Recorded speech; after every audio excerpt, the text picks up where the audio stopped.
파주에서 거주하고 있고요. 네, 파주 출판단지에 회사가 있어요. 네, 그래서 운동 너무 좋죠. 네, 저는 너무 좋더라고요. 하는데 그리고 사실 이 모임을 대표님한테 제가 쫄랐어요. 저희 지역에 의원님이 계시는데 국회의원이 있는데 나는 좀 판단이 안 된다. 그분이 좀 개혁적이신지 아니면 앞에 나와주신 분인지 그렇다고 소위 말하는 그 과일은 아닌 것 같고 그래서 판단이 안 된다. 그리고 이제 계속 그분의 어떤 발자취도 제가 공부를 좀 하고요. 사실은 지난번 경선 때 저는 후보자님 뽑았어요. 반갑습니다.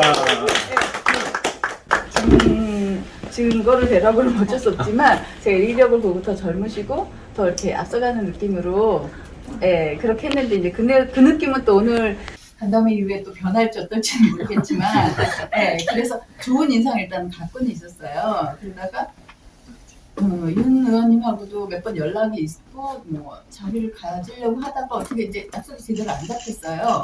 그리고 박시영 TV에 나오셔서 말씀하시는 거 보고 이분하고 해봐야겠다. 되게 진취적이고 개혁적이고 우리가 지금 시대에 원하는 그런 상인 것 같아서 대표님 떠나서 해봐달라고 우리 권한이 걱정하셔서 자, 박수 한번. 상대하는 민주당 의원은 어떤 그 캐릭터를 가지고 있어야 되는지 거기에 대해서 어떻게 생각하시는지 좀. 네, 처음부터 굉장히 바이트처럼 약간 서운한 질문을 근데 제가 소소는 게 한 시간 반에 들어가시다가 중간에 단어가 이렇게 물어보시죠. 제가 어제 치료를 갔다 와가지고요. 아니 물분이 좀 시죠. 어제 올라와 있어요. 그래서 잠도 잘 못 자겠더라고요. 당연히 안 하시죠. 저도 마찬가지입니다. 그러니까 지금의 윤석열 정부는 이런 거죠. 어떻게 보면 말할 수 있는 어떤 의미의 존재 자체도 없는 거죠. 이거죠. 우리가 정치인은 정치인이 해야 된다는 이야기를 많이 들어보셨죠. 그 이유는 뭐냐면요. 그분이 쭉 정치 활동을 해오면서 그분의 가치관과 철학이 검증받고 그분이 어떻게 살아왔는가를 낱낱이 대부분 알려져 있잖아요. 근데 오늘 갑자기 윤석열이나 이분은 나타나서 대통령이 되신 거잖아요. 그래서 그분에 대해서 우리가 실질적으로 아는 게 거의 없는 거죠. 대선 때 조금 나왔던 그 사실 외에는요. 그리고 그렇다 보니까 그분이 제가 행태를 이렇게 봤을 때는 뭐 어떻게 보면 그분들이 그러니까 비유하시는 분들이 좀 기분 나빠하실 수도 있겠지만 한 4, 50년 전에 우리가 읍내나 면에 나가면 그 공무원분들 계시잖아요. 아침에 그냥 출근했다가 저녁에 퇴근해서 낮에 나와서 막걸리 한 잔 드시고 퇴근하는 모습. 저는 딱 그렇게 보이지거든요. 지금의 윤석열 대통령의 모습이. 대통령의 내 모습이. 일을 진행함에 있어서 어떤 국민을 걱정한다거나 국가를 걱정한다거나 이런 게 단 일도 없는 거죠. 이런 부분에 대해서 저는 20년 이상 정치권에 있었던 사람으로 굉장히 분노하고 분개를 느끼는 거죠. 그렇다 보면 이제 제가 당시에 좀 내막적인 너무 알다 보니까 다시 또 민주당한테 더 화가 나는 거죠. 우리가 24만 7천 표로 졌거든요. 그런데 우리가 24만 7천 표를 다 얻을 필요가 없는 거죠. 정확하게 말씀드리면 13만 표만 얻으면 되는 거죠. 그렇죠. 한 표만 이기면 되는 거예요. 제가 살고 있는 운정에 2동하고 3동을 합한 게 13만 명입니다. 거기보다 더 적은 표거든요. 근데 그 표를 우리가 진 겁니다. 있을 수 없는 일들인 거죠. 그런데 문제는 이렇게 졌음에도 불구하고 또 윤석열 정부가 들어서서 이렇게 민생도 방치하고 대한민국을 아주 굴욕에 빠뜨리고 그냥 능멸하는 거잖아, 국민들. 원칙적으로 열심히 공헌도 많이 했던 거고요. 또 제가 이재명 우리 대표님의 경우는 제가 경선 때 조직전략실 총괄 부실장을 맡았거든요. 그리고 잘 아시다시피 우리가 경선 중간에 7월 정도에는 이제 우리 그 상대 후보분한테 호남에서는 굉장히 많이 좀 밀렸었습니다. 분위기가 굉장히 안 좋을 때가 있었거든요.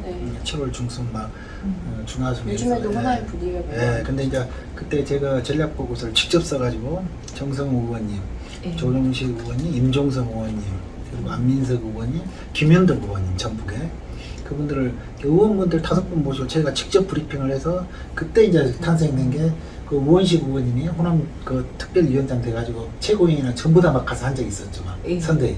그런 것들이 너무 어머니들이 이제 그 학교 예산 같은 경우 굉장히 좋아하는 것이죠. 그렇죠. 그 전에 이제 이렇게 행정실장님 보고 그러면 세입세입 예산 학교 거 이렇게 보통 보니까 이렇게 적당히 발표하고 그냥 가시더라고요. 모르는 잘 모르시니까 내용이니까. 질문도 못 하시고 근데 제가 이제 거기 학교에 지금 초등학교에 운영위 부위원장을 맡고 있는데 거기는 좀 분위기가 많이 바뀐 것 같아요. 초등학교 어디 그, 있어요? 운정초 행정실장이 약간 좀 전에보다는 더 좀 공손하게 이야기를 해주시는 것 같아요. 그럼 이제 학교 측에서는 그런 교육받고 부모님들이 오시는 게 별로 반갑지 않겠네요. 막 질문하고 따지고. 뭐 하는데 우리 애들한테 예산의 주인이 국민이듯이 학교 예산의 주인은 학생이어야지 되잖아요. 당연히 우선적으로. 그리고 이제 그 우리 애들이 멋진 교육 환경에서 잘 교육받기 위해서 선생님들도 지원하고 시설도 지원하고 그런 거잖아요. 예, 급식 선생님들도 지원하고. 예. 근데 그 예산을 가만히 깨뜨리면 우리 애들이 주인이 아닌 거죠. 예를 들어 도와주는 어머니들한 물론 학부모분들도 중요하지만 그런데 활동비로 뭐 돈을 준다거나 아니면 뭐 쓸데없는 업무 추진비가 좀 과다하게 있다거나 뭐 식사비 이런 것들이 많이 잡혀 있죠. 예. 이제 그런 부분들을 하나하나 이렇게 지적해드리고 막 그랬던 거죠. 그거 감사하죠. 예. 혹시 그 이제 오염수 관련해서 혹시 학부모님 그 반응 같은 분위기가 있어요? 우리 뭐 저야 이제 이렇게 계속 우리 지역 주민분들 이렇게 뵙고 듣고 있는 상황인데 뭐 당연히 절대적으로 반대를 하고 계시죠. 말도 안 되는 거다 고 이렇게 보고요. 예, 그거에 대해서 그러니까 어떻게 보면 우리 세대보다도 우리 애들 세대를 좀 더 많이 걱정을 하는 거죠. 예, 굉장히 좀 심각한 문제인 거죠. 그런 부분에 있어서 어떤 국민들과 관련해서 어떤 논의의 자리라든가 공론의 장도 없이 일방적으로 대통령의 사람이 가서 그렇게 방치한다는 건 말이 안 되는 거죠. 약간 공범 수준 아니에요? 네, 만약에 공범 수준이 아니라 주도적으로 지금 하고 있는 거죠. 그 외신들은 다 한국 정부가 예. 찬성한다라고 나오고 그렇죠. 있으니까. 네. 저희 책임도 우리가 주도적으로 지금 하고 있는 겁니다.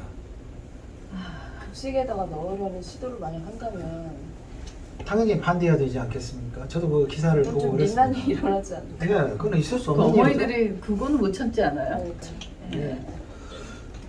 아마 그 이야기는 들었는데 아마 그거는 이제 우리 국회에서부터도 철저하게 감시를 해야 되겠죠. 그런 일이 추호도 없이. 지금 그 기재부 그 질문을 제가 좀 나중으로 할 건데 일단 기재부에 대한 우리가 또 어려운 점이 굉장히 많아요. 진짜 문재인 마지막 때 그래서 이제 기재부에서 그 부분을 후보님이 잘 내가 국회의원이 되면 어떻게 하겠다는 거를 어필을 잘 하시는 게 굉장히 이제 강점이 되실 것 같고 일단은 내가 국회의원이 됐을 때 뭘 하겠다 하는 게 있으신 분이어서 그것도 되게 강점인 것 같고 다른 분들은 좀 약간 모호한 얘기를 하시는 경우들이 되게 많은데 어디 가야 될지 어느 일단 그 상황인가 부분은 적당한지가 네, 일단 그 부분은 제가 질문 좀 뒤로 하고 그 지금 바로 하실 줄 알고 이제 지금 멈춰 듣고 있습니다. 제가 그 이재명 당대표님이 이제 77.77%로 예, 되셨는데 맞습니다. 사실 이제 그 77.77에 개딸은 안 들어. 실질적인 대통령처럼 하시는 거는 감사하고 그런 면 때문에 우리가 이렇게 되게 좋아하는 거긴 한데 그런 걸 보고 있으면은 사실 이제 지지자들은 지금 그런 거 얘기할 때냐 지금 끌어내려야지. 특히 이제 오염수 방류권은 진짜 정말 임계점을 확 넘어서는 그런 사건이거든요. 그 민생을 네. 야당에서 얘기하는 게 말이 안 되잖아요. 네. 그래서 이제 할 수도 약간 없지. 그 기재부를 이제 공격을 어떻게 하시겠다라는 것도 네. 좋지만 그거를 이제 우리가 되게 민생을 위주로 하는 거에 대해서는 답답함이 있어요. 그래서 그 부분은 약간 좀 구별해서 어필을 하시는 게 좋을 것 같은데 예. 저희가 지금 탄핵 그 지지자들은 진짜 완전 정말 분노가 진짜 끌어올랐거든요. 예. 탄핵도 사실은 되게 좋은 얘기고 사실 죽이자 뭐 이렇게 나오던데요. 어제 옛날 보니까. 시대였으면은 사람들 다 나 들고 나와가지고 영토 내주고 우리 영해 내주고 국민 건강권 팔아 넘기고 있는데 나 들고 나왔어요. 옛날에 진짜 역적이잖아요. 근데 사실 탄핵도 되게 정말 나이스한 건데 우리 민주당 의원님들은 보고 있으면은 정말 나이브한 다른 현실을 살고 있는 것 같은 느낌이 들어요. 저도 이제 어제 그 행사를 끝난 다음에 행진을 막 하고 있는데 저는 행진을 하고 있는데 다른 의원님들은 뭐 이렇게 지지자 이렇게 몇 명 이렇게 해서 무슨 커피숍 같은 데에서 이렇게 들어가서 행사 안 하고 예. 뭐 이렇게 얘기하면서 저보고 뭐 잠깐 들려 뭐 이렇게 해서 가보면은 진짜 너무 딴 세상 얘기를 하고 있어요. 뭐 자기 지역구에서 뭐 당원들 어떻게 모아서 이벤트 뭐 어떻게 할까 막 이런 얘기를 하고 있어요. 그래서 네. 민주당 그 의원들 보면 제가 질문을 굉장히 너무 제가 하고 싶은 말을 하는 것 같은데요. 그 민주당 듣는 것도 저는 저 배우는 거니까 말씀하십시오. 그 민주당 의원들이 그 당원들의 말을 하나도 안 듣잖아요. 지금 보면 거의 하나도 안 듣거든요. 그런 이유는 다 알잖아요. 그래서 이제 저희 당원 지지단체에서 그 후보 선출에 관한 개정안도 당원 청원에 올리고 예. 이제 5만 명도 훨씬 훌쩍 넘겼고 거기에 대해서 아직 답변은 안 했어요. 예. 그리고 이제 혁신 안에서도 뭐 이제 공천 룰에 대해서는 거의 안 건드렸지만 그래도 뭐 윤리 평가 같은 거 얘기하고 30% 40%. 네, 뭐 그렇게 그다음에 이제 대의원 표 그 얘기했는데 그 혁신안에 대해서는 지금 어떻게 예상을 하시나요? 민주당에서 어떤 식으로 지금 다들 이제 워크숍 갔다 오면 또 굉장히 이제 후퇴할 거다 이런 예상을 하는데 예. 민주당이 도대체 뭐가 문제여서 이렇게까지 당원들의 이 열망을 이렇게 개무시하는지 그리고 그걸 어떻게 앞으로 해결해 나가야 될지. 저 한마디 하면 어제 진짜 화가 많이 나고 정말 머리 풀고 대성통곡 하고 싶은 심정으로 아마 그 모이신 분들은 시민들은 그렇게 나오셨을 거예요. 근데 제가 느낀 거는 저 의원들은 화가 안 나나? 그걸 느꼈어요. 화 안 나나? 분통이 안 터지나? 우리나라 국민이라면 지금 너무 분통이 터지고 앉아서 저 어제 막 장난으로 난 못 간다, 난 대성통곡 한다 막 그랬거든요. 못 간다, 이대로 못 끝낸다. 이게 뭐냐? 이대로 끝내 이거 뭐 하자는 거냐? 탄핵이 탄자도 못 보내고. 근데 기본적으로 그분들은 화가 안 나 있다는 거. 제가 느낀 건 그거였어요. 화가 안 나셨어요. 별로 분노하시지 않으셨어요. 그게 되게 이렇게 이질감을 느꼈어요. 우리 같은 국민이고 대한민국 사람이고 자존심이 바닥에 떨어졌는데 저 무능한 대통령 하나를 이렇게 됐는데 왜 저분들 저렇게 화가 안 났지? 화가 나야지 들고 일어날 텐데. 그래서 어제 되게 집에 가서도 우울하고 그랬어요. 생을 웃으면서 이제 이거 피켓 들고 사진 찍고 집에 가시고 그래서 이제 지금 이제 워크숍 갔다 오면 어떻게 될지 도대체 일단 이 민주당 의원들의 이런 시스템을 어떻게 바꿀 수 있을지 좀 거기에 대해서 혹시 생각이 있으신가요? 예. 저는 물론 이제 우리 혁신안이 우리 이렇게 일단 이렇게 발표를 하고 혁신위가 지금 이렇게 김은경 우리 혁신위가 일단 마무리됐잖아요. 근데 저는 일단 굉장히 미흡하다고 봅니다. 뭔가 안에 동의를 하지만 그 자체는 미흡하다고 보거든요. 대표적인 게 예를 들어 우리 삼선초가 동일 지역 출마 기준은 우리 장경태 혁신위인데도 이미 확정됐었던 거고 또 우리가 열린민주당하고 합당할 때가 조건이었거든요. 100% 시행하는 겁니다. 예. 그리고 두 번째가 또 우리가 이제 하위 의원들 지금 현재는 20%인데 30%까지 선정을 해서 공개를 해야 되고 그분들한테는 최소한 50% 페널티를 저는 해야 된다고 봅니다. 근데 그거조차도 하지 않고요. 그런데 만약 이런 혁신안을 따르지 않는다면 민주당은 자멸할 수밖에 없는 거죠. 생각해 보십시오. 제가 보건데 저는 국민의힘이 삼선총화 있죠. 이 부분을 반드시 할 것 같거든요. 그러면 이제 완전히 예. 지금 동일적 출마 문제. 모든 사람들이 예상하는 게 뛰어넘을 국민의힘은 거다. 지금 예. 엄청나게 물갈이 할 거예요. 맞습니다. 그러니까 뭐 검사를 꽂든 누구를 꽂든. 예.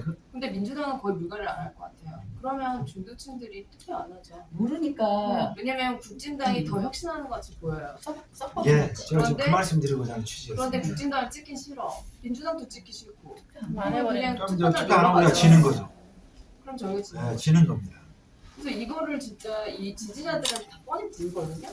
그럼 정말 우리나라는 진짜 영구적으로 후진국으로 떨어질 것 같은데 민주당 의원들은 너무 나이브해요. 너무 그냥 행복해 맨날. 근데 현재 지금 민주당으로 이렇게 현역으로 계신 분들은 말 그대로 저 같은 사람이 봤을 때 같은 민주당이 하면 기득권이거든요. 현역 의원들은. 기득권입니다. 그대로 이 상태가 지금 회피하신 거죠. 아까도 이렇게 말씀하셨지만 뭐 탄핵 이야기를 왜 끈들어서 쓸데없는 정치적 리스크를 만드냐 이거요. 가만히 해서 어차피 민주당 국민의힘 1대1 싸움인데 이대로 내가 지역에서 공천만 받으면 내가 되는데 탄핵을 만약 쓸데없이 꺼내가지고 리스크가 발생되면 민주당 전체가 죽을 수도 있고 내가 거기 날아갈 수도 있다라고 이렇게들 생각을 하는 거죠. 국민의 울분이나 이런 바람은 전혀 고리치 않고요. 근데 진짜 당원들이 할 수 있는 게 뭐가 있을까요? 지금 당원들은 진짜 할 수 있는 걸 다 하고 있어요. 그 개정안 당원청을 올린 거에도 다 들어가 있거든요. 뭐 삼선하고 그다음에 평가, 네, 그건 알고 네, 있습니다. 하위 평가 다 공개하고 감점 주고 하는 거. 근데 그런 걸 이제 전혀 안 받을 것 같고, 그나마 그 혁신위에서 낸 혁신안도 사실 굉장히 순한 맛인데 그것도 이제 또 후퇴할 것 같고. 예.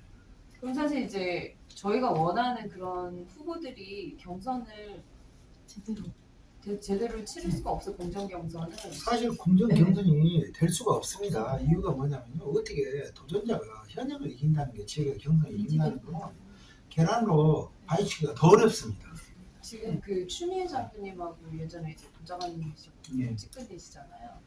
지금 이제 추미애 장관님도 사실은 지지자들은 제발 예전처럼 다시 되찾기를 너무너무 간절하게 바라는데 그러시는 거예요? 상징적인 게 있어서. 네, 현실적으로는 지지자분들은요? 예. 요즘에 그 왜 미우니까.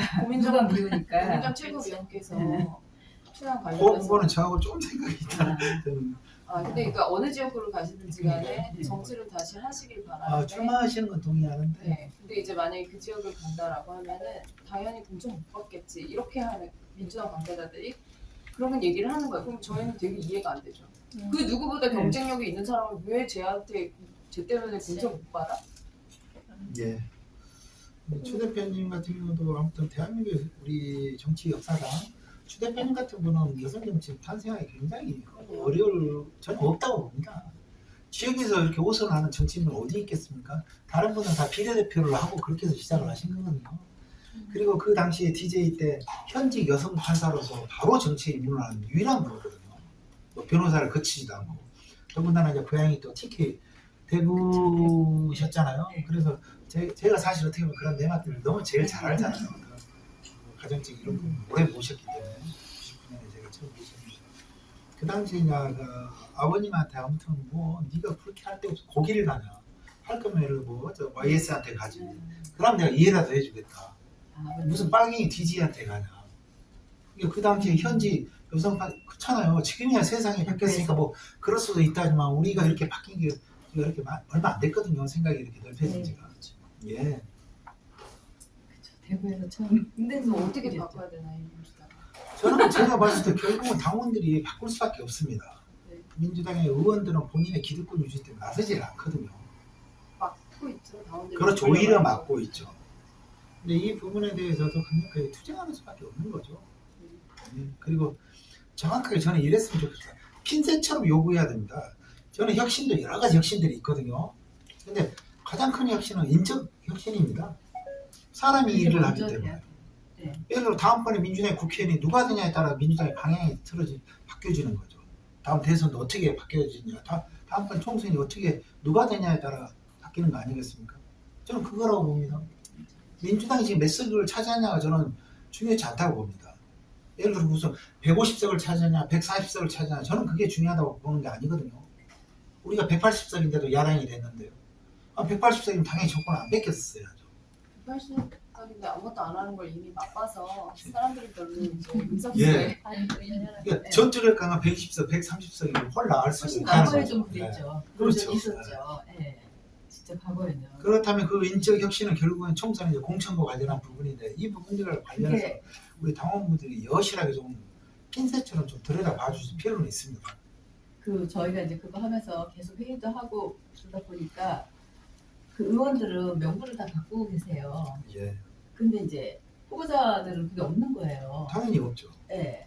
그것도 굉장히 불공평한 거거든요. 완전히 불공평합니다. 네. 그리고 지금 우리 길거리 나가면 현역 의원들만 유일하게 지금 5개 강북법 개정해서 예. 그리고 사전 선거운동인 거예요. 엄밀히 말하면. 그렇죠. 그렇잖아요. 막 계속 걸어놔 버리니까. 그걸로 360. 평가하는 거죠. 네, 또. 인지도는 예. 아직 지금도 높은데 현역에서 근데 더 올려버리는 거죠. 근데 저 같은 경우는 걸지도 못하죠. 그러니까 그러니까 올 설이죠. 그렇더니 바로 이틀 만에 떼버렸습니다. 근데 올 추석에 저도 걸고 싶은데 바로 또 떼버릴 거예요. 금요일날 저녁에 거세요. 아니요.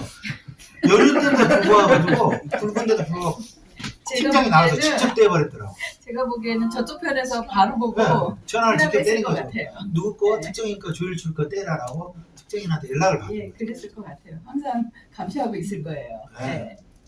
경쟁자 입장에서는 제가 좀 열심히 하고 있는 거나요 그러면? 예, 아니요, 계속 못 뛰더라도 아니 국힘당은 네. 그 이름 빼고서는 연락처 다 주거든요. 사실은 그래야죠. 그러니까 민주당은 훨씬 더 구려요. 예. 모든 것이. 예, 누가 그러시잖아요. 민주당에 민주가 없다고요. 완전 없어요. 완전. 그래서 물론 우리 민민은 이렇게 멋지게 저희가 이제 탄생하신 거죠. 공부를 하면 할수록 그러니까 화면에서 민민훈이라는 넘어가잖아요. 것도 사실은 이제 민주당 어플 들어가면은 그 지역 자기가 선택하고 그 이렇게 할 수 있게 돼 있거든요. 예. 거기서 이제 자연스럽게 지역 당원들 만나야 되잖아요. 안 되죠. 근데 거기 보면 몇 년째 준비 중이라고 나와요. 그러니까 조직이 안 되게 일부러 모래알처럼 흩어지게 다 해놓은 거예요. 당원들이 조직이 안 되게.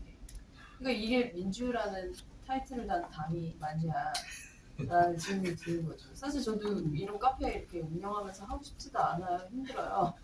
저희 민주당 어플에서 안 되니까 할 수 없게 네. 이렇게 하고 사실 그렇죠. 민주당에서 할 수가 없죠. 지금 일부러 못하게 하는 거죠. 그러니까 리뉴얼 할 때도 저도 이제 그 장소에 참여를 해서 제대로 해라. 제대로 당원들의 요구사항을 정말 충분히 듣고 해라. 근데 반영 안 하더라고요. 나와 보니까 그래 이건 의도적으로 이렇게 못 만들었다는 생각밖에 안 들더라고요. 그러니까 비용이 모자라서 시간이 모자라서가 아니라 그냥 의도적으로 이렇게 만들었구나라는 그런 생각이 들었어요. 이렇게 만들기 왜냐하면 제가 그쪽에서 일을 해요. 그렇게 만들기 쉽지 않거든요. 네. 몇 년째 준비 중이면 의도적인 거죠. 의도적이라고 뭐 대부분 그렇게들 알고 계시지 않겠습니까, 당원들? 예. 그러니까 당원들 모이지 마.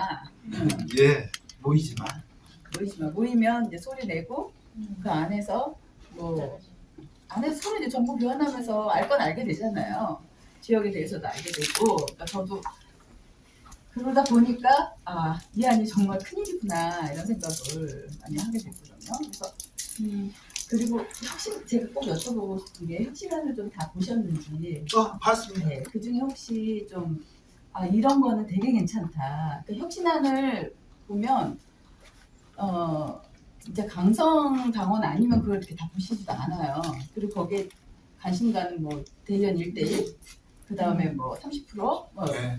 가상 그것만 보는데 그 안에 또 다른 다른 내용들 정책들이 많이 많더라고요. 있습니다. 좋은 내용이 너무 많죠. 네, 네. 진짜 열심히 일했구나. 이분들 정말 열심히 일했다. 박수 쳐주고 싶다. 이런 얘기가 있는데 그 중에서 어떤 것들이 좀 좋다고 생각하시고 했는지.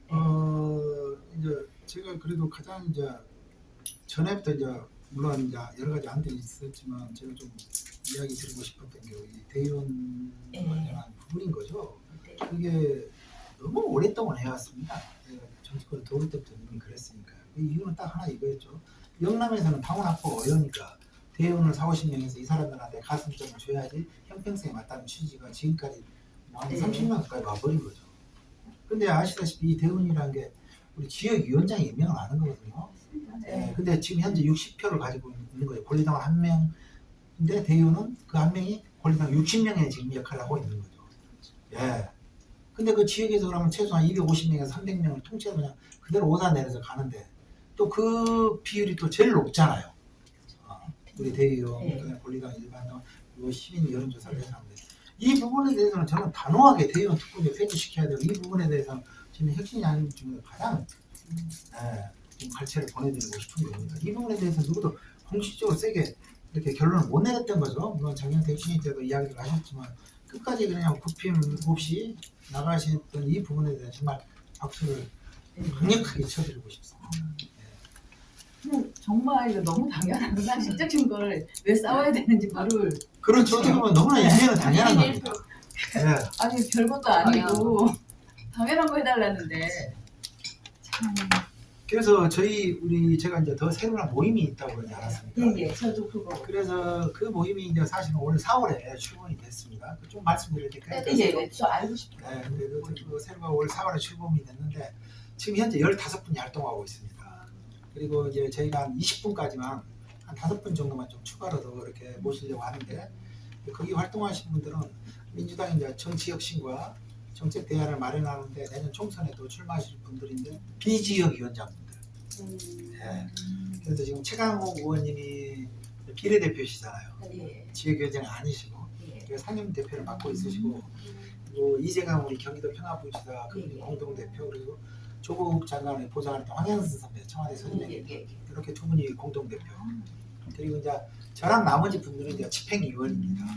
그리고 이제 활동했던 분들 좀 말씀을 드리면 저 외에도 우리 김준혁 교수님 아시는데 정지호로 우리 전문가신 김준혁 교수님 가까운 지역분 나오시고. 네. 우리 조상호 변호사님 거기 그리고 이경 부대변인 hen근태 변호사님 그리고 이제 우리 부승찬 국방부 대변인 그리고 윤재관 그리고 여준성 청와대 비서관 했던 두 분 그리고 박성옥 관계는 나오는 청와대 선임행정관 그리고 한국노무사협회 중앙회장을 하셨던 우리 박영기 우리 회장님 이렇게들 지금 활동을 하고 계십니다. 훌륭하시네요. 네. 그래서 회원 가입하려면 요 말씀 그대로 만장일치해야 됩니다. 한 분이라도 반대하면 못 되시거든요. 사실 다른 현역 의원분들 들고 싶어 하는 분들이 나머지 계시는데 5명이 누가 될지 궁금하네요. 지역위원장이어서 안 되기도 하고 지역위원장은 안 돼요. 네, 네, 그러니까 비지역위원장 아까 진짜 좀 괜찮은 분이거든요. 네. 저는 그래서 찬성을 했는데 다른 분들이 이제 반대를 하니까 그분이 굉장히 좀 오셨으면 좋았겠는데 그리고 또 다른 분들도 이렇게 들어오자 하는데 아무튼 만장일치로 안 하면 모두 그럼 지향하는 지향점은 더 세. 사실은 그래서 우리 혁신안도 부동관리 혁신안 발표를 저희가 맨 처음에 했습니다. 4월달에. 네, 그래서 이 대의원 이제 폐지하고 굳이 할 거면 표는 동일하게 한데 추첨제로 해라. 권리당원 중에서 그냥 대의원만 네. 보너스로 주라 이거예요. 표는 이제 동일하게 1표인데 이런 것까지 다 제안했었습니다. 그리고 검찰 개혁과 관련해서도 쭉 저희들이 기자회견도 했고 그리고 또 재미난 거는 저희 멤버들이 각 파트별로 전문을 좀 맡기로 했거든요. 그래서 예산과 재정 파트는 저고 이렇게 뭐 국방 우리 부승찬 대변인 이렇게 좀 맡기로 했었습니다. 근데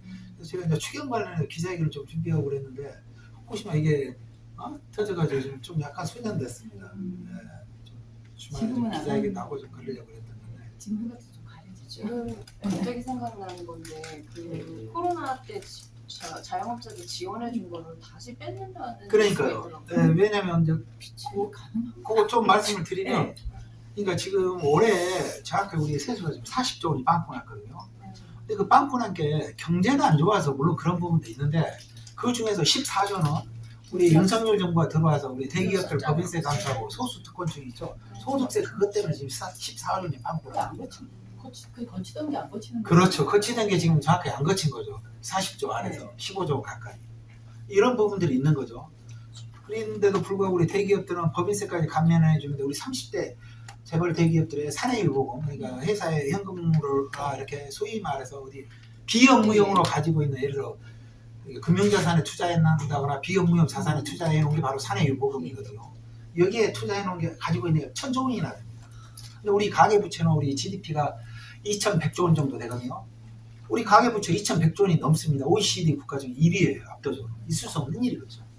우리가 전체 부채는 근데 가계 부채가 예. 우리가 이제 국가 GDP 대비 우리 국가 채무 비율이 50%좀 전후거든요. 정확하게 22년 말 기준으로 하면 49.7%입니다. 그래서 우리가 지금 2,100조 기준이었을 때 2,000조가 좀 안 되는 거거든요. 예, 그래서 우리 이제 맨날 재정 건전성 우리 윤석열 정부는 타다고 기재부도 타다면서 추경 편성도 안 하고 그러면서 우리 민생 경제도 어렵게 하는데 이 부분에 있어서는 굉장히 문제가 아주 심각한 거죠. 물론 저한테 좀 더 뭐 기재부도 물어보시겠지만 그래서 전혀 이 재정 건전성 부분과 관련해서 크게 문제가 없고요. 그리고 그분들이 주장하는 60% 기준은 어떤 이론적인 근거도 없습니다.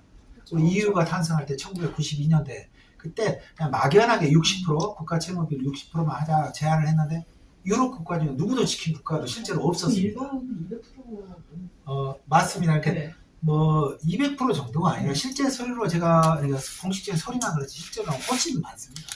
왜냐하면 주식 계속 이제 그래서 사실 그거는 갚아야 될 빚이 아니고 약간 근데 이제 요거를 조금 말씀을 드리면 그래서 미국이라든가 일본이라든가 중국이나 EU 같은 경우는 소위 말해 기축통화라 그래서 기축통화의 의미는 우리 세계 그냥 경제시장에서 기본적으로 쓰는 화폐를 기축통화라고 합니다.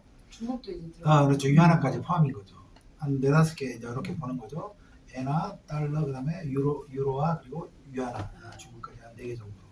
그런데 이제 재정 건전성 우리하고 추경을 반대하고 이런 사람들의 대표적인 게 우리는 기축통화가 아니기 때문에 더 재정이 건전해야 된다. 큰 틀은 맞는 것 같지만 이렇거든요. OECD에서 조사를 했는데 우리가 이렇게 비기축통화국 중에서도 가장 그러니까 평균적으로 부채 비리 평균보다 더 낮습니다. 그리고 두 번째는 OECD 전체 국가 중에 정부 지출 비율이 GDP 대비 38.9% 가장 낮아요. 그러니까 정부 지출 더 많이 해야 된다는 소리인 거죠.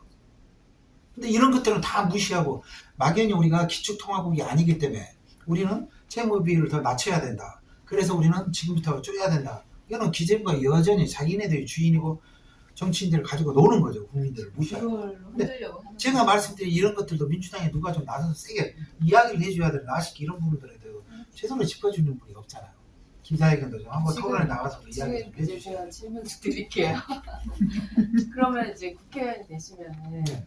어떻게 바꾸실 건지. 왜냐면 이제 이제 그렇죠. 저희가 뭐 그동안 이제 홍남기한테 엄청나게 예, 빡쳤거든요. 그렇죠. 그 역사의 죄인 아니에요? 근데 걔는 그냥 그 산출집도 아닌데 그 정치하는 정권의 거지. 그런 어떤 정책의 정면으로 위배되게 하더니 이제 정권 바뀌니까 갑자기 풀고 이게 왜 가능한지 잘 이해가 안 되거든요. 지도도 아닌데.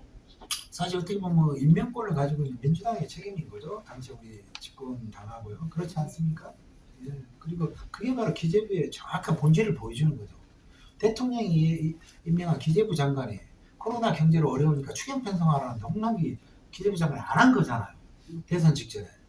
그러면서 우리가 2월 달에 추경을 5조 10조만 하자고 그랬는데 대통령 청와대도 외치고 민주당도 외치고 국민도 다 외치는데 안 한 거예요. 그런데 정확하게 3월 7일이 대선이었나요? 그리고 5월 9일 날 취임식을 했는데 바로 5월 20일 날 60조 원을 갖다 바쳐가지고 추경을 편성한 거잖아요. 예산이 없다고 그러는 60조 원을 그대로 우리 대한민국 역사상 가장 큰 추경이었고 앞으로도 이렇게 큰 추경은 발생되지 않을 겁니다.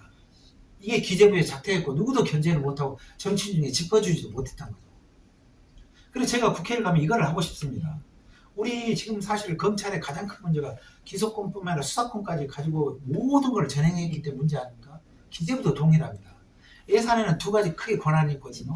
예산에 편성권과 집행권이 있는데 이 권한을 기재부가 다 가지고 있습니다.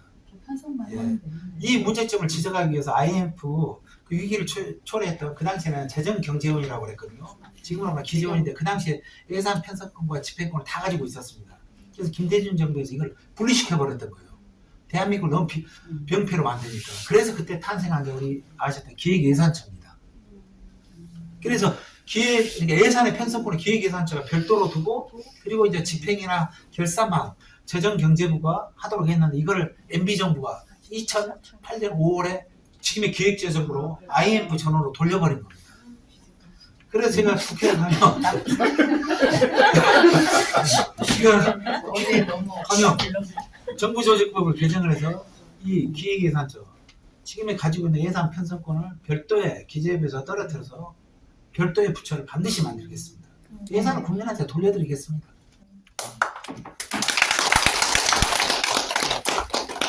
그리고 이제 그 홍남기가 돈 안 풀고 계속 버팅길 때 보면은 계속 잘못된 숫자를 계속 내밀었어요. 우리 이만큼 적자다. 알고 보니까 완전 계속 틀렸던 거야. 맞아.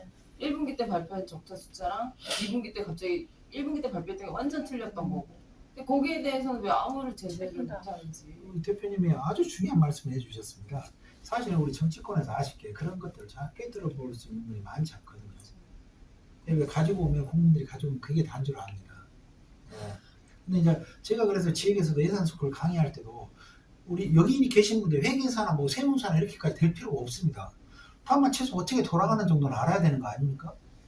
그리고 그분들이 하더라도 예를 들어 공무원분들이 가지고 오면 최소 이거 보고 우리 세입세출 예산서를 보고 이건 좀 아닐 것 같은데 자세한 내역서 좀 한번 가지고 와보세요 라고 지적 정도는 할 줄 알으셔야죠. 근데 아쉽게 우리 정치권에서도 이제 우리 그 대통령께서도 사실은 예산을 좀 알으셔야 됩니다. 미국의 경우는 우리 예산 편성권이 백악관에가 있습니다. 네, 그렇더라고요. 우리나라의 경우는 지금 기재부가 가지고 있는데요. 그래서 이제 청와대로 안 옮기더라도 그 대안으로 이제 제가 아까 제시한 게 DJ 정부 때 했던 것처럼 기획예산처를 별도 그거라도 분리시키자는 게 제 대안이고, 같은 대통령제임에도 불구하고 미국에는 백악관이 합니다. 그래서 대통령이 있죠, 직접 OMB라고 관리예산처가 있는데 거기 처장이죠. 그분을 데리고 6개월 동안 어디 부처 얼마 배정하고 어디 예산 쓸 건가를 계속 해가지고 그걸 의회로 보내는 겁니다. 물론 의회가 거기 권한이 세다고 하는데 실질적으로 물론 그 의회가 그걸 그러니까 백지화 시킬 수는 있지만 이미 정부가 그렇게 온 안을 참고하지 어떻게 백지화 시킬 수는 없거든요. 그리고 또 의회가 아무리 하더라도 미국의 경우는 대통령이 그걸 또 거부권을 100% 행사할 수 있거든요. 그럼 의회는 또 제로부터 또 만들어야 되거든요. 그래서 그런 부분에서도 미국의 경우는 굉장히 소위 말하는 대통령 예산안, 이게 어떤 의미가 있냐면요. 물론 지금의 이제 윤석열 대통령이 그런 걸 행사하면 굉장히 큰일 나겠지만 논리상 이런 거죠. 대통령이 바뀌었다고 세상이 바뀌는 게 아니거든요. 우리가 그 대통령을 뽑는 건 그 대통령의 가치나 어떤 철학을 보고 뽑는 거 아니겠습니까? 그분이 이런 분이 되면은 우리가 좀 따뜻한 세상, 멋진 세상이 되겠다라고 하는 거잖아요. 근데 그분이 그렇게 세상을 만들려면 결국 예산을 통해서 집행을 해야 되는 거죠. 국민의 생활 속에 스며들어야 되는 거죠. 그런 취지에서 저는 이런 부분과 관련해서 미국처럼 사실은 원래는 이제 큰 틀에서 선출직이 이런 예산의 편성권을 가져야 되는 건 맞습니다. 원래 그래서 김대중 정부에서도 예산 편성권이 대통령 직속으로 있었습니다. 근데 그거는 이제 공무원들 하도 반대해서 기획예산처 정부부처로 그냥 뒀던 것 뿐입니다. 종인실 산하로. 근데 그거라도 하자는 겁니다. 제 취지는. 예. 저기 이재명 선거도 도우셨던 걸로 아는데 예. 이런 어떤 그런 철학이나 이런 거는 고민을 하신 적이 있어요? 죄송한데 제가 이제 우리 당시 이재명 후보님과 이렇게 직접적인 위치에서 대화하거나 그런 자리는 못했고, 저는 이제 조직 전략을 했고, 그게 해서 아까도 말씀드렸지만 정성 의원님이나 임종석 의원님, 조정식 의원님, 그리고 또 김영 선배님, 김종국 의원님, 거기랑 이렇게 이제 같이 얘기했던 겁니다. 물론 그래서 두 분이 되게 시너지가 날 것 같다라는 생각이 드네요. 이론이 딱 적용되고 있고, 그 홍영기 일단 숫자 틀려서 남았다고 그랬잖아요. 저는 그거 들었을 때 만약에 일반 회사 같으면 됐더니 날아가고 바로 잘렸다. 그게 어떻게 가능하죠? 저희 사업부가 할 때 숫자 하나만 틀려도 대표이사님 뭐 엄청 화내시거든요. 예. 근데 그 엄청난 액수가 차이가 났는데 멀쩡해요. 나 너무 이상하게 느꼈어요. 저건 바로 범죄감인데 범죄 안 됐잖아요. 그러니까 이게 조금만 우리가 예산의 그런 프레임들만 알고 전문시스템에 있다면 잡을 수 있거든요. 제가 이제 과학기술정보통신부 이제 장관 보좌관에 있을 때 이런 일이 있었습니다. 그 당시에 이제 문재인 대통령께서 혁신을 해야지 기업들이 산다고 샌드박스 규제 그거 안 하, 들으셨죠? 근데 이제 우리 과학기술정보통신부 같은 경우도 이런 일이 있었는데, 예를 들면 이런 겁니다. 규제 개혁이란 건 어떤 제도적으로 벽돌처럼 쌓여있는 것들을 풀어서 민간 기업들이나 우리 국민들이 좀 자유롭게 하고 말 그대로 쓸데없는 행정적인 그런 것들 벽에 안 부딪히고 좀 빨리빨리 뭘 하자는 거 아닙니까? 근데 그런 취지인데 이제 청와대에서 각 부처를 몇 건씩 했냐고 그랬더니 보고서를 올리라고 그랬나 봐요. 근데 저는 이제 회의를 하면서 국장분들 회의를 하면서 제가 서류를 봤을 거 아닙니까? 근데 도저히 그게 아니에요. 보니까 그때 24건인가 기억거든요. 제 기억에. 청와대 이제 보고서를 올리려는 게.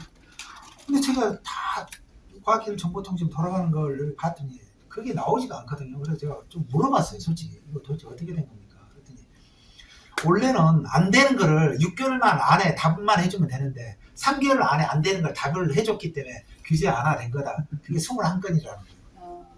그럼 실제로 된 건 3건밖에 없는 거잖아요. 이런 식의 대표적인 공무원의 페이퍼라는 거예요. 그러니까 알아야지 지적을 하는데 그걸 아마 제가 봤을 때는 제가 그대로도 하지 말라고 해서 브레이크를 걸었는데 아마 또 올렸을 겁니다. 청와대에서 아마 누구도 체크 못했을 겁니다.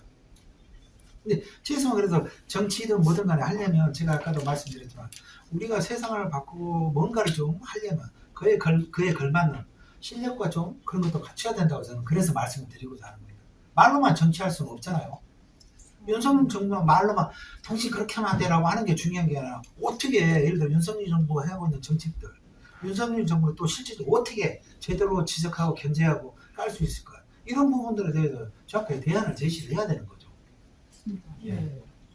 후보님이 이제 어필을 하실 때 이제 그 당내 경선을 위해서도 그렇지만 사실은 이 무당층을 위해서도 네. 그런 식으로 이제 윤 정부의 그런 거를 구체적으로 지적을 하면서 너무 강하게 파이팅하는 그런 모습 보여주시는 게 되게 좋을 것 같아요. 지금 이제 무당층들도 사실은 이제 윤 정부 끌어내려야 되는 거 아니냐고 다 생각을 하고 있거든요. 중도에 있는 분들 뭐 주위에 보면은 민주당 왜 그래? 그러니까 뭐 민주당 당원이니까 왜 그래 거기? 그렇게 진짜 많이 물어보거든요. 그래서 이제 그 가지고 계신 이 능력을 뭐 예를 들어서 그 한국은 그 국가 부채가 그렇게 높지 않아 우리 돈 더 써도 돼라는 말을 하면은 또 이제 저쪽에 뭐 좀 나이 드신 막 이런 분들은 빚을 더 내자는 거야 막 하면서 또 싫어할 수도 있어요. 그러니까 이런 식 이 능력을 그런 쪽으로 이제 조심하면서 그 이제 좀 어필을 하시려면은 그 윤정부의 윤 정부에 이제 장난치는 게 되게 많으니까. 그렇죠. 그러니까 뭐 세금 깎아준 거 그런 거 지적하면서 그러면 이제 아니다. 아니고 사실은 안에 들어가 보면 더 경제라는 문제가 아니다. 그런 식으로 그렇죠. 강하게 하시는 네. 게 되게 기본적으로 문재인 정부 때도 그렇게 체크를 못했는데 하물며 지금 윤석열 정부에서 공무원들이 얼마나 휘둘리고 있겠습니까? 얼마나 가지고 놀겠습니까? 네. 다친 게 또 이런 거죠. 우리가 추경을 하거나 이런 부분에 있어서 또 논리 중에 하나 이거죠. 빚이 많아지면 미래 젊은 세대들한테 다 짐이 된다는 거잖아요. 많이 들어보셨죠, 이 논리? 근데 생각해 보십시오. 그럼 지금의 청춘들은 우리의 청춘이 아니나요? 우리 청춘들은 지금 어떻게 할 건데? 정부 재정을 지출해서 우리 지금 청년들을 살려야 되잖아요. 그리고 이 청년들이 경쟁력이 커지고 그러면 훨씬 더 많은 세수비 들어오고 국가 경쟁력이 커지는 거 아닙니까? 미래 청년만 청년이고 지금의 청년은 청년이 아니나요? 미래 청년이 없을 수도 있어요. 그렇죠. 없을 수도 있는 거예요. 근데 이런 부분에서 이 단순한 논리에도 거꾸로 누구도 한마디 그러니까 제가 화나는 게 이런 거예요. 민주당 의원이 180석이나 있는데 토론회 하자고 해서 맞짱 토론 누구 한 번도 해주지도 않고 막 그런 거예요. 그냥 깨갱하고 그냥 아무 소리도 못하는 이런 부분에 대해서 저는 어쩔 때는 자다가도 벌떡벌떡 일어나거든요. 아니 도대체 왜 이런 부분을 왜 짚어주지 않지? 그렇잖아요. 뭐 지금의 청년들은 어떻게 하라는 겁니까? 미래 청년만 청년이고. 그러니까 지금 청년들이 의욕이 없어요. 그래서 네. 이런 거를 이제 뭐야 잘 사는 재벌 새끼들 세금 깎아주고 예. 이런 거 지적하시는 게 되게 좋을 것 같아요. 그러니까 뭐 우리가 빚을 더 낼 수 있다, 빚을 더 내서 청년을 더 도울 수 있다 이렇게 얘기하면은 그게 빚 더 내자 그러니까 내자는 청년 일을 거냐라고 해야지. 이제 어르신들 연금도 같이 내줄 수 있는 거고 어르신들이 그렇죠. 청년 보고 그냥 뭐 돈 받아간다고 욕하시면 안 된다고 청년이 여행을 갔다 와야지 그 힘으로 일도 하죠. 근데 돈 받아서 여행 갔다 오면 뭐라 하시죠? 정말 답답해요. 어떻게 기계처럼 일만 하냐고요. 여행비도 주라고요. 갔다 와서 일할 수 있게. 그러면 그 청년들이 어르신들 먹여 살린다고요. 그리고 청년들이 돈을 써야지 돌죠. 아니 근데 저 네. 갑자기 생각난 질문인데 예. 그 청년들은 백날 해줘봤자 민주당이 표를 주지 않아요. 노인층들 백날 해봤자 민주당이 표를 주지 않아요. 그렇긴 하죠. 민주당의 표 주는 40대는 왜 안 챙기나요? 40대 친구들도요. 50대, 40대 많이 플렀었어요.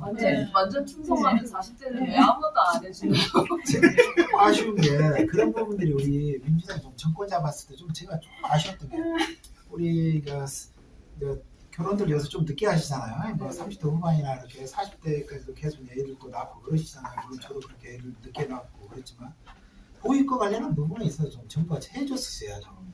좀 따뜻한 예산, 적극적인 예산이 필요한 것 같아요. 이런 부분에 있어서 우리 민주당이 정권 잡았을 때 너무 좀 어떻게 보면 좀 직설적으로 표현을 드리면 좀 무능한 거죠.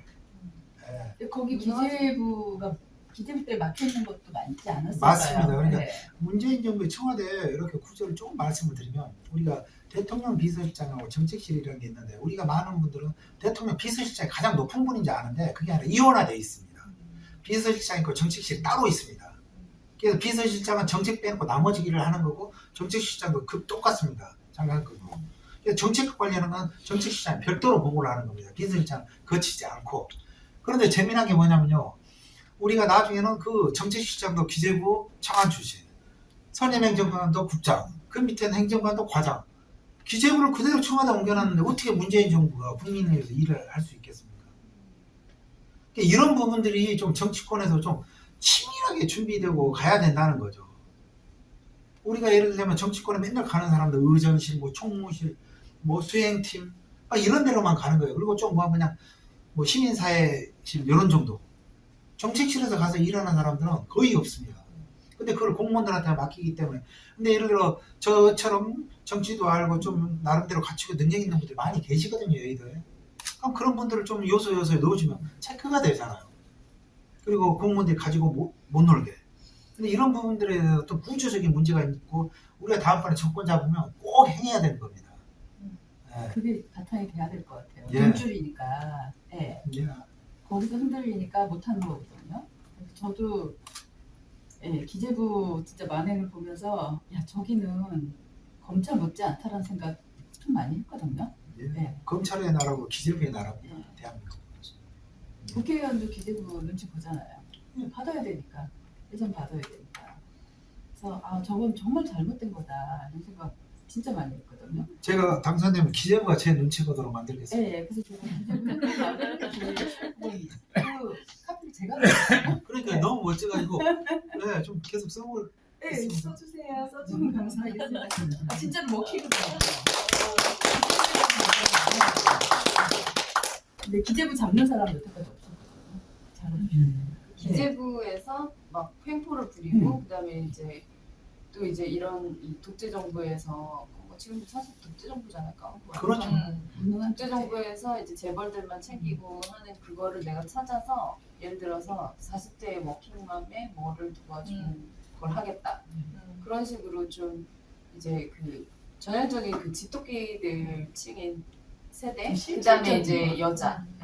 왜냐면 민주당에도 그런 게 있어요. 페미니즘 그 이미지만 강해가지고 괜히 이제 20대 남자들이 더 떨어져 나가기만 했는데 실질적으로 정말 이렇게 워킹만 하면서 민주당 열심히 지지하는 이런 사람들한테는 아무것도 해주지 않아요.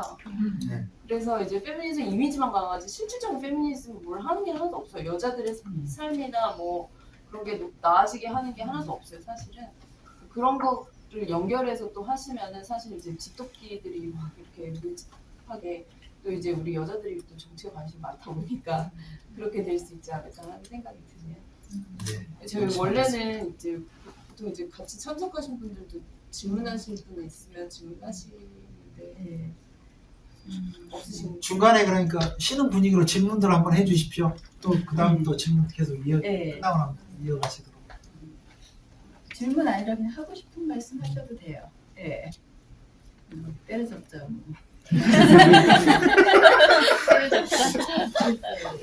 이 분노와 이 비통함이 며칠째 오영수 정리하는 날부터 이게 잘 가라앉질 않네요. 네.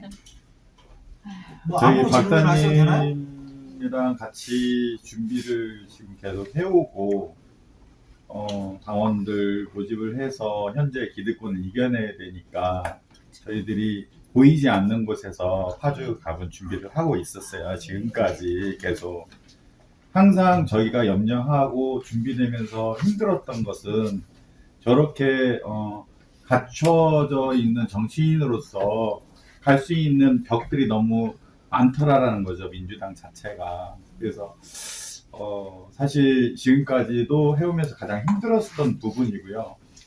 지금 현재 보시다시피 우리 집회라든지 여기 있었을 때 어저께도 느꼈었듯이 의원님들이 다들 보면 사진 찍고 올려주고 다 빠지고 그리고 지금 다들 지역 준비하느라고 굉장히 바쁜 거예요. 그러다 보니까 그게 말 그대로 힘들고 분노하는 거죠. 권리당원도 굉장히 분노하고 있어요. 하진 이제 저희들 같은 경우는 그 부분을 이겨낼 수 있는 후보를 만들어야 되는 것이 저희들은 지금 굉장히 지역에서는 되게 중요해요. 그래서 저희들이 사실 거기에 분노하는 인원들도 있지만 가지 못하는 인원들도 있어요. 왜? 우리가 일단 이겨야지. 우리가 탈환을 해야 되니까. 말 그대로 우리 현역에 계신 분들을 이기려면 밭갈이라는 얘기 되게 많이 하잖아요. 우리는 지금 밭갈이를 하기 위해서 열심히 뛰고 있어요. 꾹꾹 참아가면서. 네, 그렇기 때문에 우리가 준비할 수 있게 저희들이 여태까지 해왔다라는 거, 파주갑도 마찬가지입니다. 어떤 식의 방법이 있어요? 그렇게 하는 게? 되게 어려우실 것 같아서 당원 명부도 없지 뭐 예, 마음대로 뭘 할 수도 없지. 프랭칼렛도 현수막을 걸 수도 없지. 참 힘들겠다라는 생각을 진짜 그러면은 개개인별로 이렇게 이렇게 뭐 그걸 제가 좀 네. 말씀드릴까요? 그래서 제가 이제 작년 그러니까 9월달에 파주 예산정책위원회를 오픈해서 매달 이렇게 예산정책 강연하고 그분들은 사실 이제 우리 새로운 시민분들이세요. 한 20분에 30분들. 그분들은 그리고 그러니까 이제- 예산이 좀 어렵잖아요. 그러니까 그 제가 강의를 잘한 거죠. 그래서 굉장히 듣다 보면 어렵습니다. 되게 재미없을 것 같아서. 그러니까 한번 저 갈 거예요. 네, 제가 몰라서 여기가 그런지. 전부 예산스쿨 수강자. 제가 그래서 만난 뵙경이 그래서 그분들이 사실 이제 나서가지고 권리당원도 지금 많이 모집해 예. 주셨고 오십시오. 예, 저 새로운 오십시오. 몰라서 예. 가겠습니다. 예. 200분 정도 지금 이렇게 되는 거고요. 그래서 예산스쿨 이제 그 모임분들 위주로 플로깅 행사 있죠. 예. 하고 뭐 단합대회도 하고 뭐 연말에 송년회도 초등학교 했고. 아까 무슨 위원하시는 거기서도 아, 이제 그것도 괜찮아요. 엄마들도 좀 네, 물론 이제 어깨를- 그분들 또 따로 계시고요. 예. 사실 엄마들이 또 이렇게 이제 이런 예산을 자기한테 유리하게 써주는 거에 또 되게 민감하거든요. 예, 그렇죠. 학교 예산서도 보면 막상 보면 굉장히 좀 실망스러운 게 많습니다. 그래서 참 리얼하게 다 말씀을 못 드리겠더라고요. 근데 다음부터 이렇게 학교 계략적 예산뿐만 아니라 이제 나라 네. 예산도 좀 얘기를 해주시면 그분들이 되게 이제 지금 지혜자가 예산은 되지 않을까 하는 생각이 파주시 예산도 마찬가지고요. 아까도 뭐 그러니까 누구도 그를 지적을 안 했더라고요. 그러니까 파주시가 만드는 이유로 누구도 한 번도 안 했을 겁니다. 근데 제가 작년에랑 올해 두 번에 걸쳐서 파주시 예산을 전체적으로 아주 전체적으로 분석을 다 했던 거죠. 경기도 31개 시군과 비교를 해서 봤더니 굉장히 문제점들이 많이 나죠. 그러니까 많은 분들이 파주시 같은 경우는 인구 50만이고 뭐 그런 데는 괜찮네 했지만 실질적으로 우리 재정 자주도는 31개 시군인데 31개 꼴등입니다. 네. 재정 자주도 근데 이런 부분들은 저는 제가 직접 썼던 이제 발제문이거든요. 그래서 이제 많은 기자분들이 달라는 아직 드리지는 않았습니다. 31개 시군 이렇게 제가 홈페이지를 찾아서 일일이 다 코딩을 해서 분석을 쭉 다 한 거거든요. 그래서 사회복지는 얼마고, 예를 들어 교육 수준은 파주시가 얼마고, 이제 이런 부분을 제가 했던 거죠. 예, 그래서 이런 부분들은 예를 들어 교육 같은 경우 안산이 지금 1인 거고요. 근데 우리가 안산이? 파주가 지금 16개 중하위권입니다.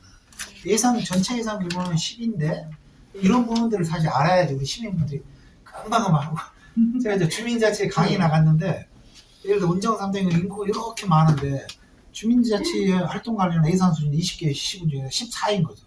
이런 것도 굉장히 불합리하고 비공식적으로 이제 나눠줘 버린 거죠. 사이드로 친한 회장한테만. 누가 제일 잘못해서 저렇게 일단은 모든 거는 최고 책임자 책임 아니겠습니까? 파주시의 경우는 당연히 선출직인 거고요. 그리고 그 다음번에 우리 인사는 시민분들 열심히 올리시던데. 시민분들 견제를 제대로 잘 해주셨어요.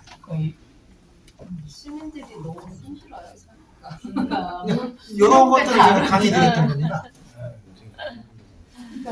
예산은 무엇이냐 이런 거 말고요.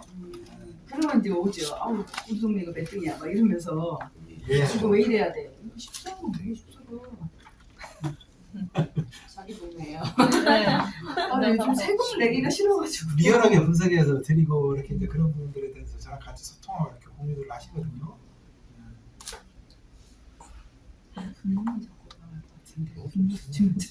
그래서 아무튼 이 예산 스쿨을 통해서 이제 100개 된 분들이 아까 궁금해하시는 그분들이 사실 저를 지금 많이들 이렇게 도와주고 계십니다. 지금 이렇게 긴 시간인데 불구하고 전혀 피곤 안 해 하시잖아요. 굉장히 이렇게 아니 하시죠. 예산 단위에 비하면 너무 사실 이게 예산하고 재정이 굉장히 무거운 주제죠. 네. 근데 근데 이제 그러니까 어떻게 하냐. 포인트를 몇 개 잡아서 네. 이제 실제 생활을 같이 잘 하고 이렇게 어필할 수 있는 이제 능력자인 예. 것 같아요. 예. 그러니까 뭐 내가 재벌들한테 갈 거 당신한테 이렇게 풀게 한다 뭐 이런 식으로 이제 이야기하기 되게 좋을 것 같고. 파주 가게는 뭐 재벌이 많은 것도 아시아 아니고. TV 여기 강남에서 하면 옛날 수준이죠. 예. 파주 저희 가서 저 강의 들으면 분노할 것입니다. 아니 더 이상 분노하면 안 돼. 제가 이제 분노 수치가 사실 지금 좀 너무 화를 많이 높아서. 네, 화가 어떻게 되는 쓰는지 거예요. 알고 막 그런 짜증들이 팍 나는 거죠. 네. 운정 3동은 높은 겁니다. 그 옆에 운정 4동은 꼴찌입니다. 꼴찌. 예, 그러네요. 운정 4동은 인구수로 따지면 5위인데 20개 읍면동에서 꼴찌거든요. 그런 전혀 형평성이 없는 예산을 갖고 있기 때문에 그러니까 저 잠깐 질문 아닌 얘기를 좀 해도 네. 될까요? 저는 그래서 저도 이제 주민자치 쪽에서 일을 하다가 이 예산 스쿨을 통해서 여기를 들어오게 됐는데 그런 관심이 모여서 지금 뭐 좀 아까 민민운도 탄생을 네. 했을 거고 아까 얘기하시던 것 중에 근데 저희 당원들이 할 수 있는 게 한정적이잖아요. 건의만 하고 그래서 그런 부분들을 이건 조금 저도 바람인데 그게 정말 이 민주당 안에까지 갈 수 있게 닿을 수 있게 그런 연결고리들이 좀 있어야 된다고 생각을 하거든요. 그게 없으니까 자꾸 저희가 분노하게 네. 되는 것이고 그리고 의원님들이 되고 나면 자꾸 그런 것들을 처음부터는 알고 계신데 끊어버리는 것 같아요. 그 고리들을 웬만하면 내가 이 사람들이랑 이제 끊어야 된다 막 그런 생각을 좀 하고 계시는 것 같은데 저는 개인적으로 조 박사님이 만약에 나중에 좀 이제 성공을 하시고 국회 입성을 하시면 그런 고리가 좀 돼주셨으면 여기서 이런 간담회가 이게 그냥 이걸로 끝나는 것이 아니라 이게 밑바닥이 되고 그래서 정말 그분들을 대변할 수 있는 그런 우리 박사님이 됐으면 좋겠습니다. 그래서 파주가 행전 보겠습니다. 파주가 한 수년 동안 이게 해오면서 단 한 번도 운영 보고서도 없었고 의정 보고도 없고 현역 의원이며 네, 또 그분들이 몇 명이 돼 있는 대의원들만 모시고 대의원 투표하고 있고요. 이런 현실이에요. 의정 보고가 의무가 아니었어요? 이제 다들 하시는 아닙니다. 예, 전혀 소통이 없는 지역 파주시. 참 조용해요. 네, 안할 수도 굉장히. 있구나, 의정. 그러니까 이렇게 생각이 들어요. 파주가 민주당 당원들은 참 바보구나.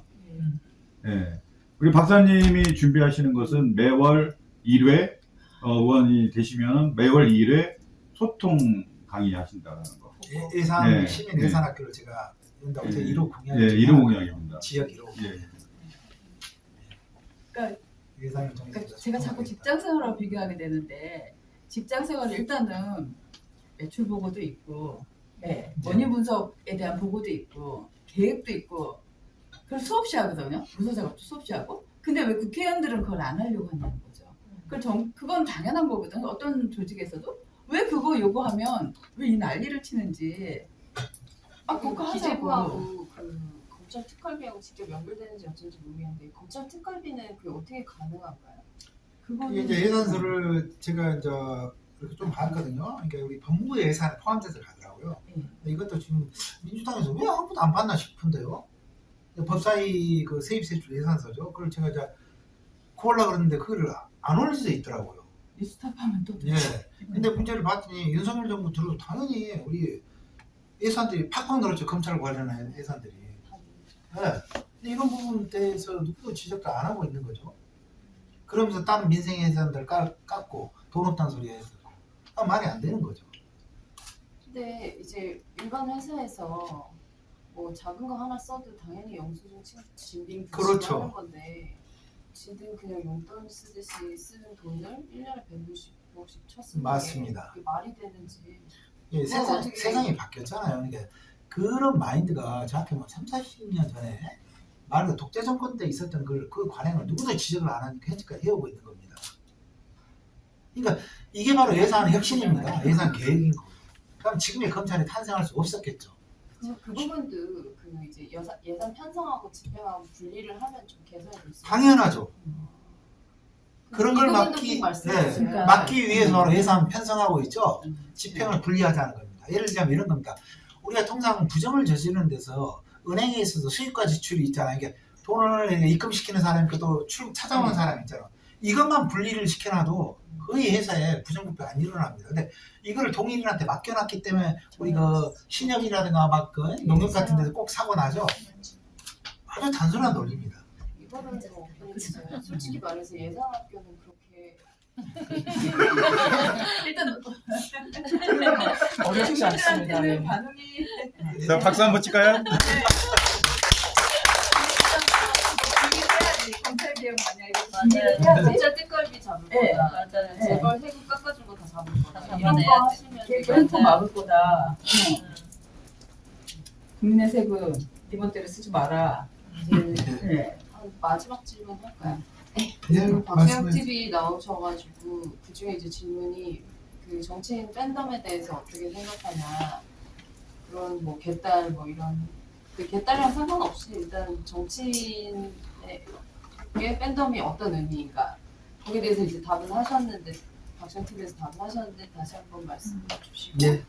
그리고 이제 팬덤을 이제 우리 후보님이 좀 가지시려면 이제 지금 오늘 얘기한 건 좀 되게 약간 단기적인 뭐 넥스트 3년 4년에 대한 얘기였지만 좀 더 길게 봤을 때 나는 어떤 정치인 되고 싶다 좀 그런 게 있어야지 이제 또 막 팬덤이 또 막 생기고 하는 거니까 그런 거를 좀 얘기를 해주시면 감사하겠습니다. 예. 이거 지금 대표님 말씀하신 것처럼 저도 이런 팬덤을 강력한 그러니까 그런 팬덤을 가지고 있는 그런 정치인이 되고 싶죠. 이게 다만 이제 팬덤을 어떤 식으로 어떤 관점에 해석하냐에 따라 지금 부정적으로 보는 분들이 많잖아요. 특히 민주당 내에서. 우리 박시영 TV에서 제가 말씀드렸듯이 국민가수 조용필 그리고 문화대통령 서태지 대표적으로 다 팬덤 그게 문화인 거죠 원조고 심지어 더 정치권의 가장 팬덤 문화 원조가 DJ 우리 김대중 대통령 아니시겠습니까? 노무현 대통령 심지어 문재인 대통령도 그렇게 해서 탄생하시고요. 그런데 하물며 우리 이재명 당대표님은 지금이야 지금 야당이지만 당시에는 여당 그리고 또 제1당의 대통령 후보까지 지내셨던 분이에요. 물론 결과는 좋지 못했지만요. 근데 이런 분한테 어떻게 팬덤이 안 생길 수가 있겠습니까? 팬덤이 없다는 것 자체가 문제인 거고요. 그리고 또 이런 부분에 대해서 그거를 문제짓지 않고 마치 문제 유별나게 여기면 더 아주 심하다라고 하는 분들이 저는 문제라고 봅니다. 그분들 입장에서는 현실을 예를 들어 안주하고 변화를 거부하는 거죠. 지금 소위 말하는 민주당의 팬덤 문화를 이끄는 분들이 물론 개딸 분들이고 물론 그분들이 다 맞다고는 하지는 않습니다. 다만 어찌됐건 간에 지금 민민은도 마찬가지고 그런 어떤 팬덤 문화 형성의 이유는 이거죠. 민주당 정치 혁신하고 윤석열 정부의 무능을 지적을 하고 또 검찰의 나라를 국민의 나라로 만들려고 기재부의 예산을 국민의 예산으로 만들려는 거 아닙니까? 그리고 또 민주당이 위기에 처해 있으니까 77.77%를 받은 이재명을 중심으로 똘똘 뭉쳐서 이 난국을 해적하라는 게 핵심이고요. 근데 이걸 아주 네거티브한 팬덤이라고 해석을 하고 그걸 손가락질하는 게 사실 문제 아닙니까? 예, 저는 이런 부분에 대해서 강력하게 지적을 하고 싶습니다.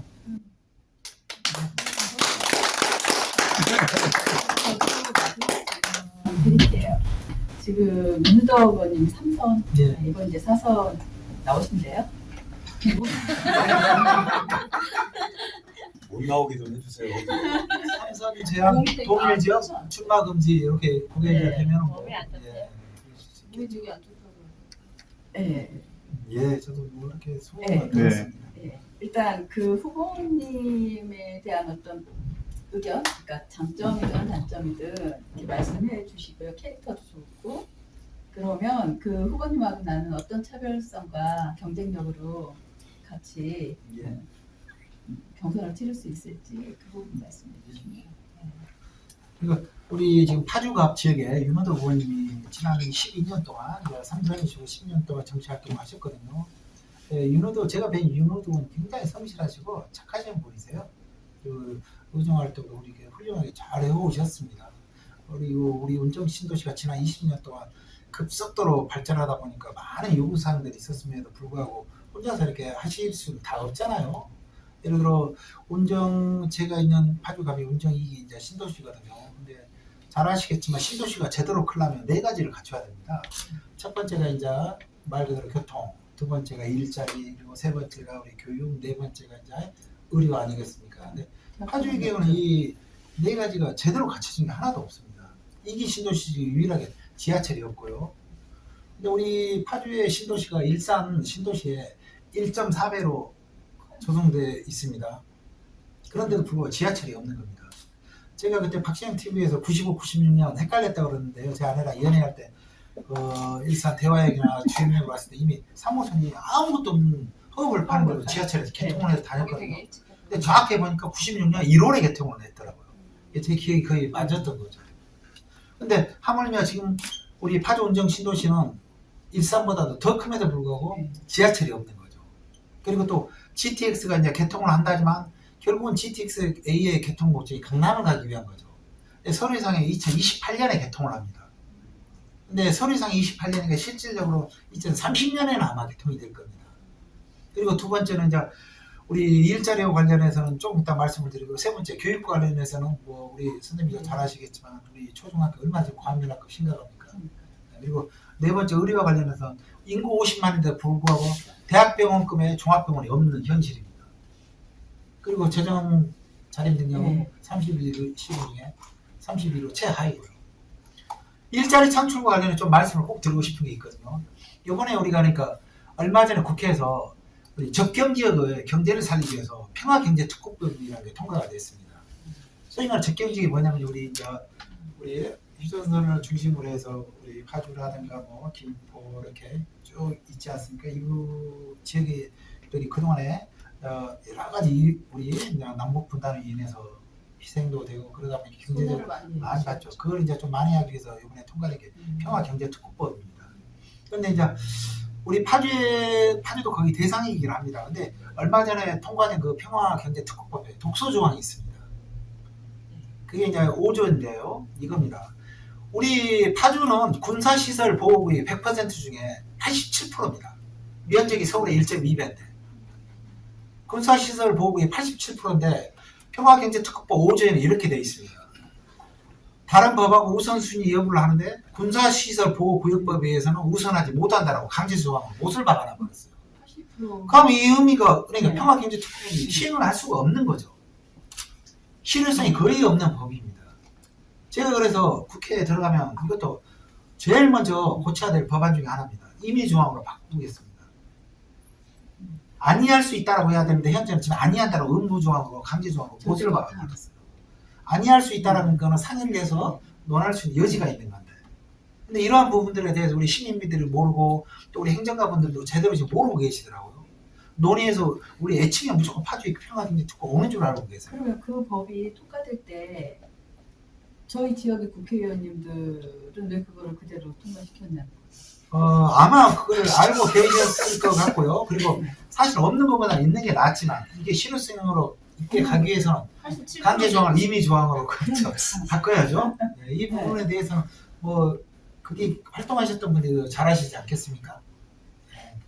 다만 저는 이제 시민분들은 알려야 될 의무는 있으니까요. 네. 예. 네. 제대로 알려야 돼. 그러니까 있으나 마나나. 지하철 개통하는 거에는 이 군사시설 보호구역 이거는 장애 그거하고는 상관없는 겁니다. 이게 예를 들자면 제가 7, 8년 전에 했을 때는 운전까지 올 때 거리상으로 3.7km밖에 안 되거든요. 이게 운정역까지만 온다고 했을 때 대화에서 그 당시 예산을 제가 서류를 그때 봤을 때는 5천억에서 한 6천억 정도밖에 안 됐거든요. 근데 이제 그거를 운전까지 오는 부분에 있어서 제가 봤을 때 지금 한 1조 원이 넘고요. 그리고 또 이제 저 을지역에 있는 국회의원 분께서도 왜 거기까지만 하냐. 우리 저 금천까지 오게 해달라. 그러다 보니까 1조 5천억까지 이제. 계속 늘어나는. 근데 문제는 지금 3호선 백지화되어 있고 아무것도 진척되어 있지 않습니까? 심지어 국비로 해야 됨에도 불구하고 왜냐하면 중앙공기업이 LH가 신도시를 냈기 때문에 중앙공기업에서 그거를 당연히 깔아줘야죠. 근데 이거를 이제 중앙공기업이 못하니까 소위 말해 민자로 하겠다는데 그 1조 5천억인데 파주의 1년 예산이 그러니까 올해 23년에 본 예산이 1조 9천 7천억 원이거든요. 파주시는 파산나는 거죠. 그렇죠. 그거 파주시가 네. 지급 보증을 써요. 그래서 지금 결국은 민자도 백지화되어 있습니다. 단언코 말씀드리지만 파주의 경우는 3호선 지하철이 오지 않는 한은 파주의 미래는 없고요. 그리고 또 반드시 국비로 해야 됩니다. 민자로 하면 파주시 파산납니다. 예, 요거 분명히 말씀드리고 싶었습니다. 파주는 너무 막 예쁘고 저도 해일이 자주 놀러 가고 하는데 차로밖에 못 가니까 생각도 대표님 좀 여쭤볼게요. 해외에 가서 별로 돈 안 쓰고 가시죠? 좀 구경하고 밥만 드시고 차 한잔 드시고 그냥 가시죠. 아주 비싼 밥 사 먹고 그래서 막 몇십만 원 막 이렇게 쓰지 않죠. 밥만 10만 원 그러니까 그 정도 밥 먹고 뭐좀 7, 8만 원. 거기 이렇게 좀 예쁜 데 되게 많잖아요. 네, 그런 정도. 숙박은 안 하고 가요. 뭐 우리가 숙박은 안 어디 놀러 가거나 동해안 가면 보통 한 아무리 모습 몇십만 원 막 쓰잖아요. 그런 거 그렇게 안 쓰시죠. 그 외곽 지역에서 뭐 일방을 안 하니까 그러니까 물론 이제 그래도 볼 데도 없는 거죠. 예. 예를 들자면 우리 서울 중심에 있는 롯데월드로 가더라도 돈을 굉장히 많이 쓰잖아요. 여러 가지 이용 시설도 있고 막 그래서. 사진도 뭐. 그러니까요. 네. 네. 근데 이제 그게 파주의 한계인 거죠. 와서 대부분 그냥 쉬 다녀가지고 밥 먹고 차 한잔 마시고 가버리니까 정말 파주의 경우는 아까도 말씀드렸지만 서울의 1.2배고 대한민국 최고의 생태 문화 예술 환경을 가지고 있거든요. 이걸 활용을 지금 못하고 있는 거죠. 이게 바로 이제 일자리 창출하고 또 이거에 다 연결돼야 되는 부분인데 아쉬운 부분이 너무 많이 있습니다. 사실 젊은 민족 중에 그게 꽤 많이 있죠. 상당히 많은 출산율이 편입니다. 신도시에서. 높다고 예. 좀 젊은 분들이 30대하고 40대들이 많이 계세요. 다른 데에 비해서. 그런데도 불구하고 우리 사회복지예산은 네. 31개 시군 중에 16입니다. 예산 규모는 10인데 그럼 최소한 12에 맞게는 써야죠. 일단 이제 저희가 수요일 날도 예. 비 맞으면서 이제 국회에서 집회하는 것도 참석했었는데 그때 이재명 대표님 나와가지고 이제 연설하시는데 예. 사람들 막 울어요. 왜 우냐면 눈물 나라 예. 너무 이제 쌓인 게 많은 거죠. 그러니까 이재명이 너무 좋아서만은 아니에요. 그러니까 사람들이 너무 쌓인 게 많고 그러다 보니까 그게 다 이제 이재명한테 그 에너지가 다 집중이 되는 것 같아요. 거의 광신처럼. 그래서 이제 지역에 이재명 팬이 있으면 제가 좀 연결을 해드릴게요. 그러면 예, 감사합니다. 그분들은 또 활동량이 엄청나시기 때문에 그리고 이제 대선도 도우셨었고 이런 어떤 그 천역이 그다음에 이제 굉장히 꼼꼼하고 그 실무 잘하시는 이런 게 두 분은 좀 되게 시너지가 있으실 것 같아서 그분 부분도 좀 잘 살리시면 좋을 것 같다는. 예. 파주갑에 민주당원이면 현재 지금 권리당원이 파주갑의 경우는 한 2,000명 정도 되고요. 그리고 저쪽 을릴 쪽에는 한 2배 정도 됩니다. 4,800명 정도 되고요. 우리 파주갑의 권리당원이 많지는 않으시더라고요. 제가 이제 처음에 가서 봤을 때 한 5년 전에는 380명 있었습니다. 그다음에 이제 지방선거를 거치면서 이렇게 2,000명으로 늘었고. 5년 전에 480이었어요. 그 중에 하나네요 지금. 그리고 이제 저도 이번에 이렇게 지난 1년 동안 이제 또 이렇게 앞에 계시는 우리 선생님을 통해서 많이들 좀 도와주셔가지고 또 좀 파주가 많이 한 3,000명으로 지금 이번에 했을 때는 됐을 것 같습니다. 우선 가지고 꼭 입성하시면 공천을 잘 뚫고 나오셔야지. 공천이 제일 어려운. 공천에 어려움이 있는데 경선인 거죠, 그러니까. 공천이 아니라 경선. 경선에 지금- 어려움이 있는데 네, 지금 뭐 어쨌든 현역분이 늘 세니까요. 근데 아무튼 뭐 컷오프의 위협은 없으시겠죠. 저 컷오프 당할 정도 그 수준은 아니고요. 이제 걸리고 해요. 뭔가 아무 이유 없이 당해요. 그래서 예, 네, 근데 알겠습니다. 뭐 꼭 입성하시길. 후보가 되면 뭐. 네, 후보가 되면 많이 하잖아요. 그걸 꼭 할 수 있게 해주세요. 우리 대표님이나 저 좀 말씀 조금만 더 드리면 우리 지금 당원 지지자분들이 굉장히 참담하죠. 네. 또 그리고 민주당 의원들한테는 윤석열 정부한테 무능함을 이미 알고 있지만 민주당에 대해서 너무 무능하게 느끼고 있는 거고요. 네. 그런 부분에 지금 다 동일하게 생각을 하고 있고요. 그러다 보니까 이제 우리 윤석열 정부 막 퇴진 이야기들도 나오고 더 새로운 우리 모임 안에서 이런 부분들이 사실 심도 있게 지금 논의들이 막 되고 있거든요. 그래서 이제 이런 부분에 대해 전략적으로도 좀 고민하고 있는 부분들도 있습니다. 아까도 말씀드렸듯이 저는 이제 정책적인 그런 것들도 있지만 결국은 정치라는 게 토탈적으로 다 봐줘야 되는 거 아니겠습니까? 어차피 지금 방향성이 문제인 거죠. 전략적으로 어떻게 해야 되는 건가.